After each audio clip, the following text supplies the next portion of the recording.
मधुस्फीता वाचा परमम् अमृतम् निर्विद्यवतस्तव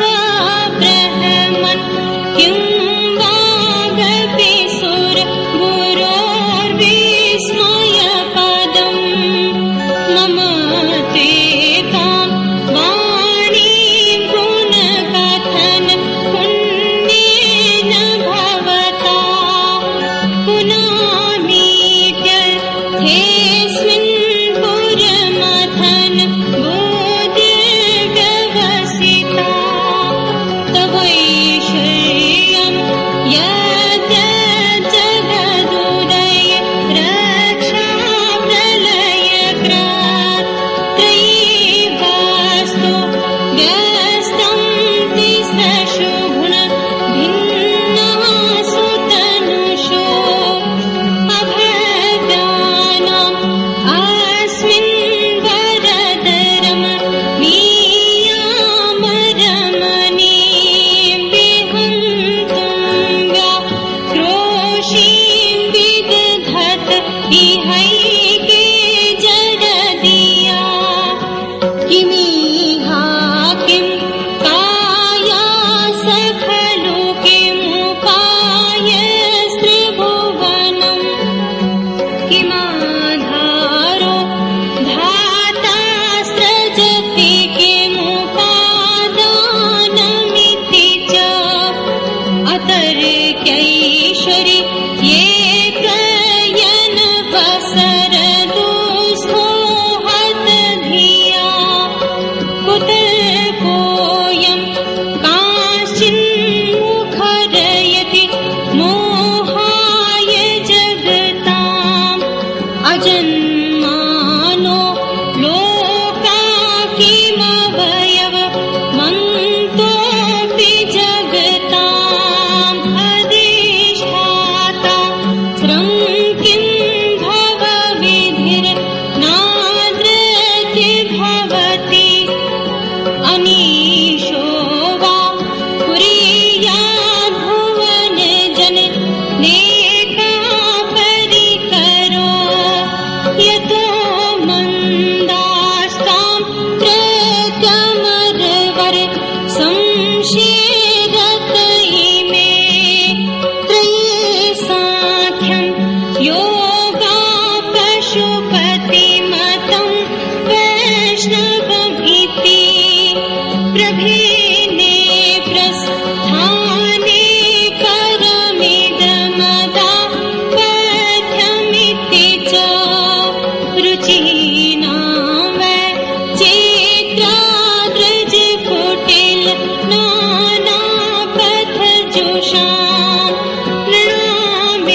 शिरापद्म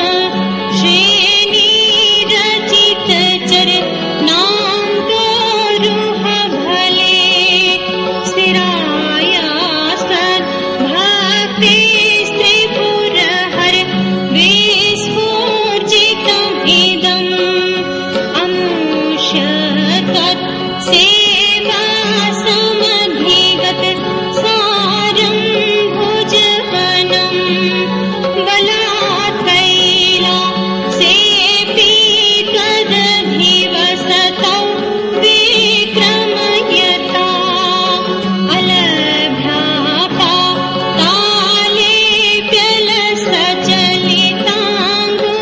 तालेप्यलसचलिताङ्गुष्ठशिरसि प्रतिष्ठा त्वयि यासि ध्रुवमुख चितो मुहति खला यद्रविंसो त्राम्नो वरद परमोच्चैरपि सती अदचक्रे बाणा परिजन विधेय त्रिभुवन न तच्चित्रम् तस्मिन् वरिवसे तरि त्वचरणयोर्नगस्याप्युं नृत्ये भवति शिरसस्तयवनति अकाण्ड ब्रह्माण्ड क्षयचकित देवासुर कृपा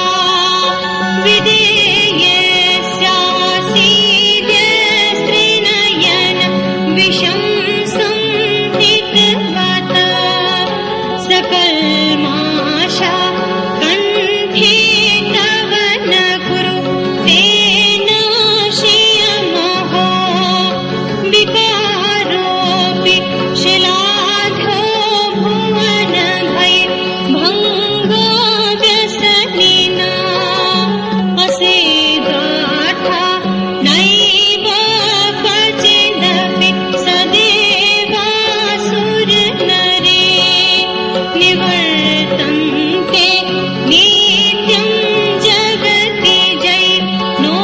यस्य वशिखा सपश्यन्ति शतामितरसुर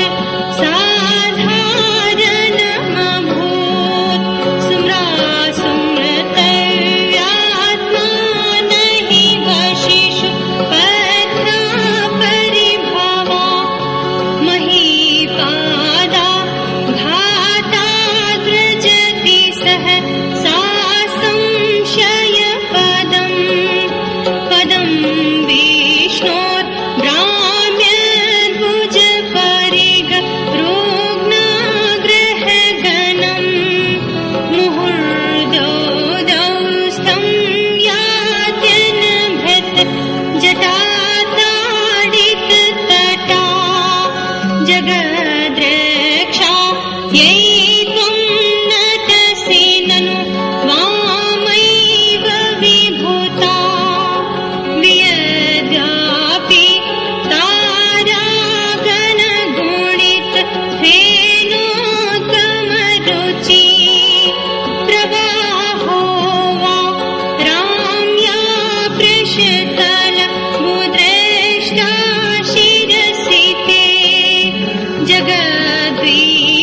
जगद्वीपाकारं जलधिवल यं तेन कृत्यमीत्यनेनैव नेयं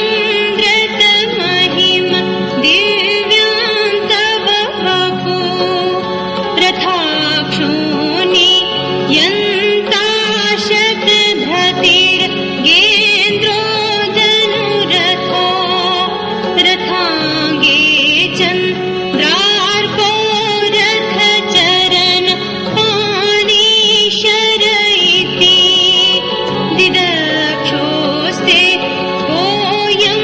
त्रिपुरतृणम् आडम्बरविधेयै रन्तो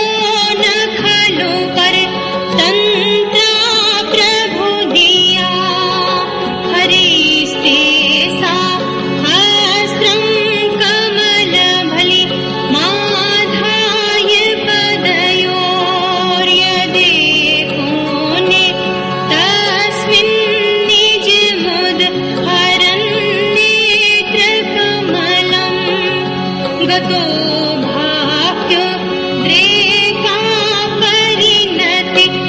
असौ चक्रवपुषा त्रयाणां रक्षायै त्रिपुरहर जागर्ति जगतां कृतौ सूक्ते जाग्रत्वमसि फल योगे कृतुमतां पकर्म प्रध्वस्तं फलति पुरुषाराधनमृते अतस्त्वामुत्प्रेक्ष्य कृतशुफल दानप्रतिभुवम् श्रुतोषदा बद्धा दृढपरिकरा कर्मसु जना क्रियादक्षो दक्षा क्रतुपतिर्धीशस्तनुभृताम् ऋषीणामार्द्वीजं शरणद सदसासुरगणा क्रतुभ्रंश स्तत्वा क्रतुफल विधान व्यसनिनो ध्रुवं कर्तृ श्रद्धा विदुरमभिचाराय हि मखा प्रजानाथं नाथ प्रसभम् अभिकं स्वां दुहितरम् गतं रोहित भूतामृगमयिषु प्रेष्यस्य वपुषा धनुष्पाणे यातां दिवमपि सपत्राकृतमम् त्रसन्तं तेऽद्यापि त्यजति न मृगैर्व्यादरभसा अपूर्वं लावण्यं विवसनतनोस्ते विमृशताम् मुनीनां दात्राणां समजनि सपोपव्यतिकरा यतो भग्ने गुहे सकृदपि सपर्याविदधताम् ध्रुवं मोक्षो श्रीलं किमपि पुरुषार्थप्रसविते स्वलावण्या शंसादृतधनुष महनाय तृणवत् पुरा पृष्टं दृष्ट्वा पुरमथन पुष्पायुधमपि यदि स्त्रैणं देवीयमनिरत देहाद् घटनात् अवैतीत्वा मदापत्करद मुग्धायुवतया शंशानेष्वा क्रीडा सुम्रहर पिशाचा सहचराश्चिता भस्मा लेपास्त्रगपिनक रोटी परिकरा अमङ्गल्यं शीलं तव भवतु नामैवम् अखिलम् तथापि संरक्षणां वरद परमं मङ्गलमसि मना प्रत्यक्चित्ते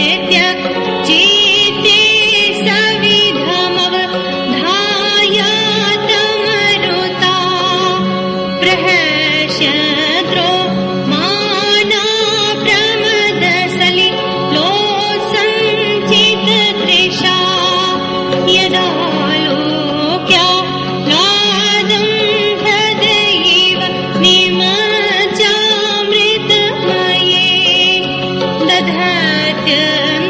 दधत्यन्तस्तत्त्वं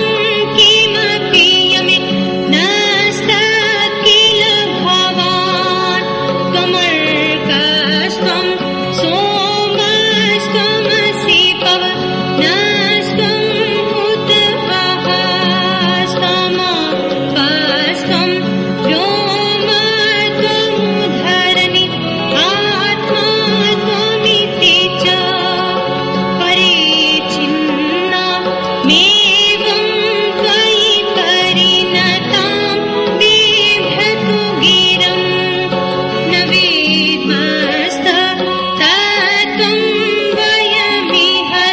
यत्त्वं न भवसि त्रयीपेस्त्रो